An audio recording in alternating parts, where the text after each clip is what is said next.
यहाँ पर गोपियों ने विग्रह किया था, गोपियाँ रोई थी, गोपियाँ यहाँ पर तड़पी थी। जैसे एक प्रियतमा होती है, उसका जब प्रिय उससे बिछुड़ता है तो प्रियतमा क्या करेगी, रोएगी, वही ये स्थान है। दरअसल जब भगवान श्री कृष्ण वृंदावन छोड़कर मथुरा की ओर जो उन्हें प्रस्थान किया, उस दौरान यहाँ पर गोपियाँ इसी स्थान पर इकट्ठा हो गई। बाकी हेमंत जी बताएंगे कि यहाँ की क्या विशेषताएं हैं, क्या हुआ था यहाँ पर। राधे राधे दोस्तों, आपके साथ मैं हूँ विनोद कुमार। अभी हम जहाँ पर खड़े हैं वह स्थल इतना प्राचीन है। यहाँ पर गोपियों ने विग्रह किया था, गोपियाँ रोई थी, गोपियाँ यहाँ पर तड़पी थी। जैसे एक प्रियतमा होती है, उसका जब प्रिय उससे बिछुड़ता है तो प्रियतमा क्या करेगी, रोएगी, वही ये स्थान है।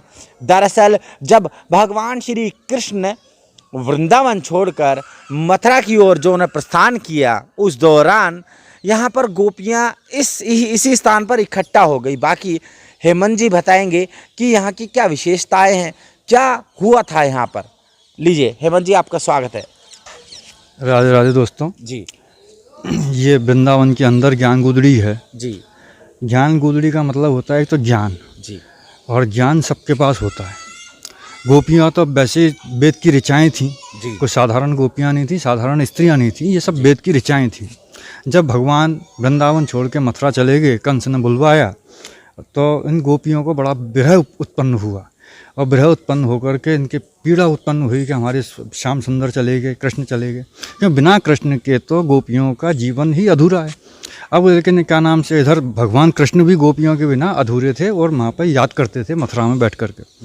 इधर से एक बार एक महल में जा कर के कोने में बैठ गए, तो इन्होंने समझाया, देव की माता बोली उद्धव जी से, उद्धव जी ऐसा तुम्हारे सखाएँ बराबर की हैं, तो तुम जा कर के इनको समझाओ कि आपको वृंदावन से तुम मथुरा आ गए हो, मैया बाप आ गए हैं, मैया अपन के पास में हो, अभी इनसे मिलो जुलो, उनकी क्यों याद करो, तुम उन गोपिन को याद करके परेशान है रहे हो विरह में। अब आकर के उद्धव जी ने समझाया कि लाला कृष्ण तू तो सबके अंदर कण कण में विराजमान है, सबके शरीर में विराजमान है, फिर तू उनकी याद कैसे कर रहा हो?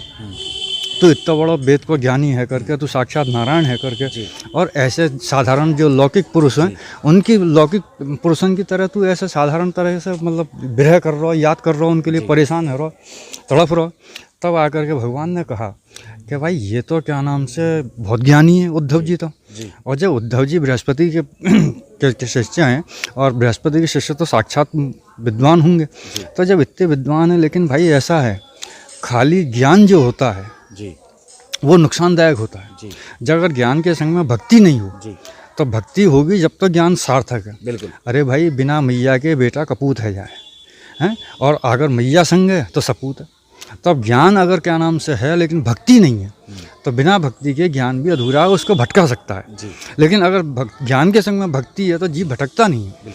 तब आकर के उन्होंने भगवान ने कहा कि भाई इसके पास ज्ञान तो है लेकिन ये भक्ति नहीं है, और इन सबको ये सोचता साधारण गोपियाँ हैं, ये तो वेद की ऋचाएँ हैं। तो उद्धव जी एक काम करो, तुम जाओ वृंदावन जाओ, गोपिन से मिलो, मेरा संदेश दे दो कि भाई वो भी याद करें तुम्हें जी। कहो जी कौन सी बड़ी बात है। अब जा कर के उद्धव जी यहाँ आए, और उद्धव जी आकर के गोपिन को जब विरह देखो तो विरह देख करके वो तो उनको ज्ञान देने लगे। अरे तुम कैसी रही होगी उस वक्त, गोपियों की हालत क्या थी? अब गोपियों की हालत तो ये है, जब जिसका प्राणनाथ चला जाए तो उसकी क्या स्थिति होगी ये अनिर्वचनीय है, इसका तो कोई वर्णन है नहीं जी। तो गोपियों की वो स्थिति थी। अब आकर ये वही स्थान है जहाँ ये भाई गोपी की जी। तो यहाँ गोपियों को उद्धव जी ज्ञान देने लगे, और आपको जी जो उद्धव जी ज्ञान देने लगे तो आकर के वो तो सब कण कण में व्याप्त है, भगवान है, नारायण है, सबके अंतर हृदय में व्याप्त है। तुम अपने अंतर हृदय को खोजो, तुम्हें कृष्ण मिल जाएगा। अब आकर के जब ऐसी ज्ञान की बात करवे लगी तो गोपियाँ बोली कि अरे जी ज्ञानी कौन है भाई? तब आकर के कहे उद्धव तू बात कर रहा है ज्ञान की, हम तो हमारे प्राणी वो ही हैं, हम उनके बिना जी ना सकें। जब उन्होंने इतना ज्ञान दिया कि ये तो साक्षात वेद की ऋचाएँ हैं, जब उनके ज्ञान को देख करके उद्धव जी भी चकित हो गए, और उनका जो ज्ञान था वो ज्ञान फटा कपड़ा हो गया। फटा कपड़ा जैसे गुदड़ी का मतलब होता है फटे फटे कपड़ों को सिल करके जो गुदड़ी बनाई जाती है, वो गुदड़ी। तो ये वही स्थली है उद्धव जी की और गोपियों की स्थली। यही 5,500-6,000 पुरानी जगह स्थान है। तो वो 5,500 हाँ 5,500 वर्ष पुराना स्थान है। यहाँ पर सब गोपियाँ आकर के गोपियाँ ये जब भी उसी दौरान के मकान जैसा आप देख सकते हैं।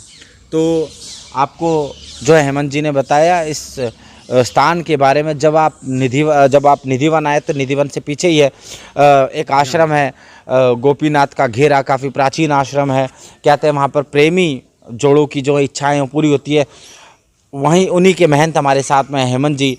और आप जब भी आए तो इस स्थान पर भी आप आइएगा, देखिएगा, क्योंकि मथुरा में कई ऐसे स्थान हैं जो कि लोगों को नहीं पता है और हम चाहते हैं कि सनातन धर्म की छोटी से छोटी जानकारी आप लोगों को होनी चाहिए और हम आप लोगों तक पहुंचाएंगे। चलिए आगे चलते हैं। एक और स्थान है सुदामा कुटी, वहाँ के आपको दर्शन कराते हैं। चलिए।